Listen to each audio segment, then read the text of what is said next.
We're going to talk about Whoopi Goldberg.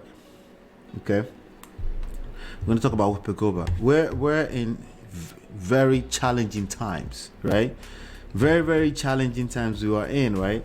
Um, News, some of this news is. I mean, it's all about the.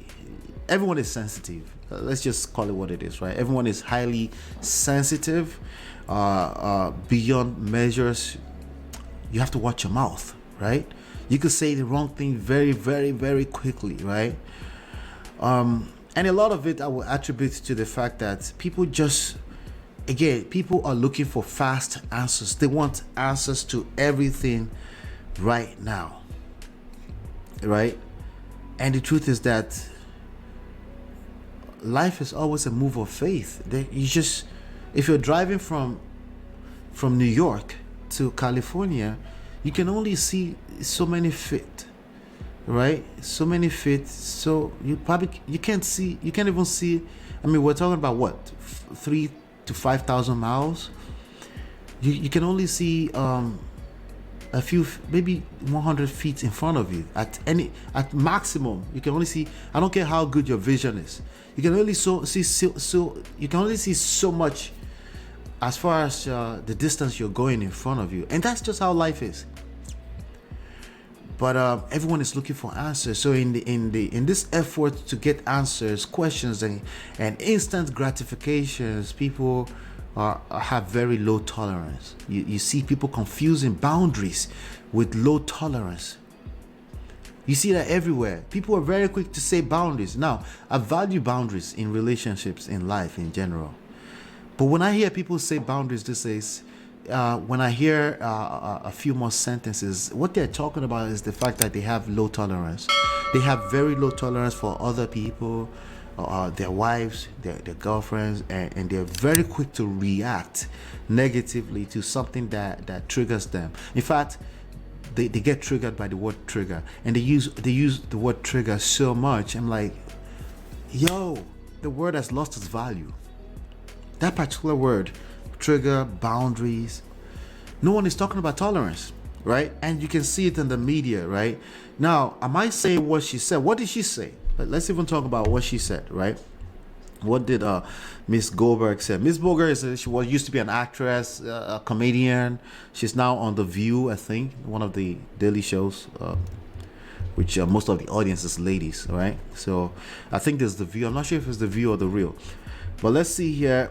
She said she's running her mouth. That's what she does for a living, right? She said, I don't want to fake apologize. Well, anytime you say that, that's not really an apology. If you start your apology with, I don't want to fake apologize, that is not an apology. You can't call this racism, all right? Okay, so Whoopi Goldberg apologizes and seemingly doubles down on Holocaust comments. So basically, she said something to the effect that Holocaust was not about race.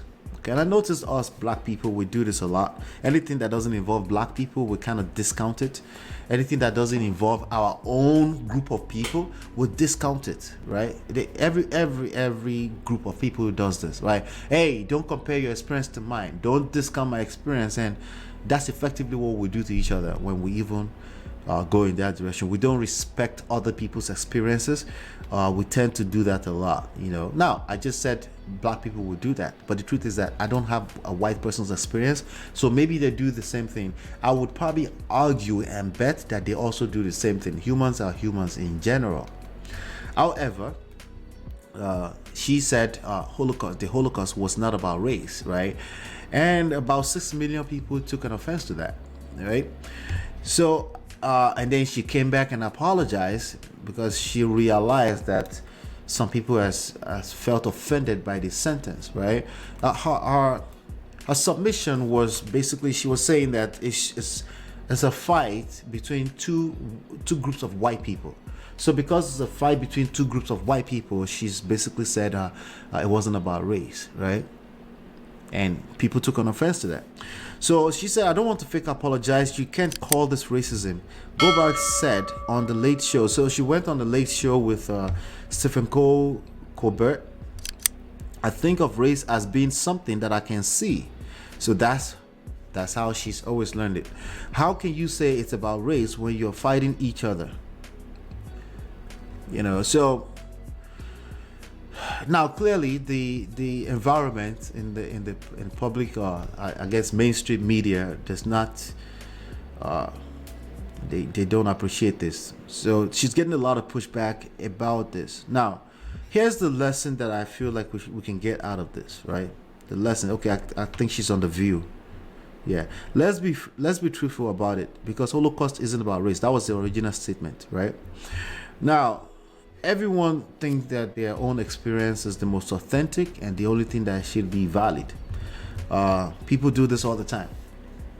You see men doing it, right? Even more so than ever before. Men never used to do this, but men are crying out and they're saying, "Hey, we should be able to cry too, right?" In the name of holding women accountable, right? They do this, and again, we're very sensitive. We're getting more sensitive across board in general. And then you see women also pushing back and saying, "No, the experience of a woman, you just don't understand. You just don't understand it." And everybody's doing that. And at what point are we going to say two things or three things or four things can be true at the same time? At what point do we get to say that? I mean, we know that to be the reality in life, right? We know that two things can be true at the same time, right? At what point are we going to just acknowledge that and just say, yes, that's true, right? She said Holocaust wasn't about race, right? This is our experience. This is how she deemed it. Okay, she was corrected, right? At what point can we say it's okay for the people that were directly involved to feel like it's about race? Because again, it was about the Nazis versus the Jewish people, right? And the truth is that one group of people felt like the other was less of a race of people. What is the definition of race, right? What is race? What is race exactly? Has that definition changed over time as well? And what's the difference between race and ethnicity, right? This is some of the conversations that we can have about this, right?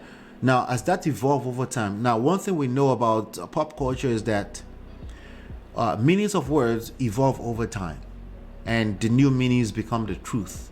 That's why I said truth is always a function of time, and not just what you say. Just because you said it's truth doesn't mean it's the truth. The only thing that can tell me if it's truth or not is time, right? Maybe history, because history is also a function of time, right? Experience can also be closer to truth, right? We have a lot of people that lack experience claiming that something is the truth just because we read a book or two, right? So a race is a categorization of humans based on shared physical or social qualities. Not just physical, Miss Goldberg, right? Also social qualities, right? Physical or social qualities into groups generally viewed as distinct within a given society. Generally viewed as distinct. So it's not just skin color, right? It's not just skin color. It's a lot more than that, okay?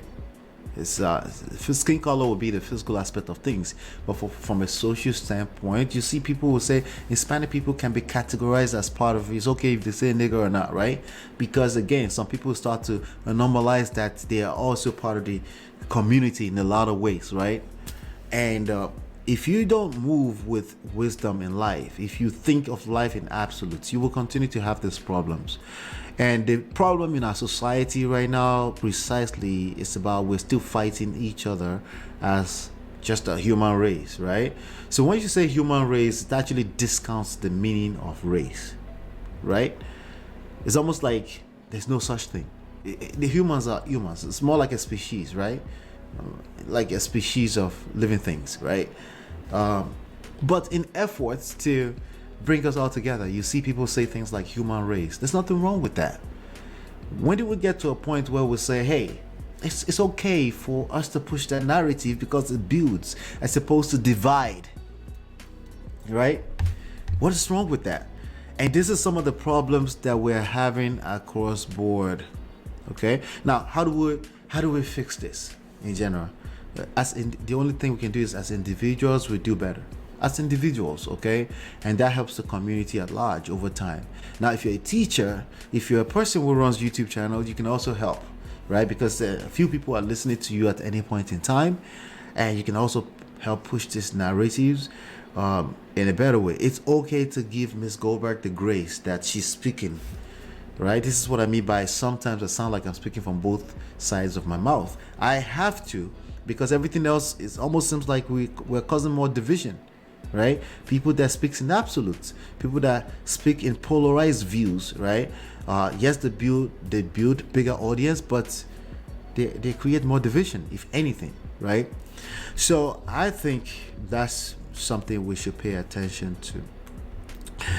All right, so let's go ahead and talk about the last piece of this news today, and I have to bring you up to speed if you're in America on this news right here.